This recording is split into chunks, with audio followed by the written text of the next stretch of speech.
Ang pagsubok ay patunay na mayroong Diyos. Si Job ay isang mabuti at mayamang tao. Sumasamba siya sa Diyos at umiiwas sa masasamang gawain. Ngunit si Job ay sinubok ng ating Panginoong Diyos upang patunayan na mali si Satanas, na si Job ay hindi lamang naglilingkod sa Diyos dahil sa mga tinatanggap niyang kayamanan. Siya'y nagkaroon ng matinding karamdaman at unti-unting nawala ang lahat sa kanya bukod sa kanyang buhay. Sa kabila nito, si Job ay nananatiling tapat, sumasamba sa Diyos at naging matuwid sa harapan ng ating Panginoon. Siya'y higit na pinagpala ng Diyos, doble sa mga bagay at kayamanan na nawala sa Kanya. Ang pagsubok ay pinangyayari talaga yan ng Diyos. Kung ating mapagtatagumpayan, tayo ay nagpapatunay na totoo ang Diyos na ating pinaglilingkuran. Sa kabilang banda, kung tayo ay susuko sa mga pagsubok, nabigo ang Diyos sa buhay natin at hinayaan natin na magwagi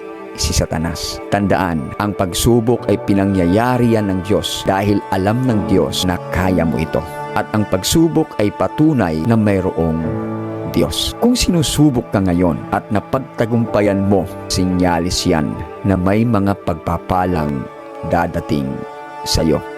Doble kaysa sa mga bagay na nawala sa iyo nung ikaw ay sinubok ng Panginoon.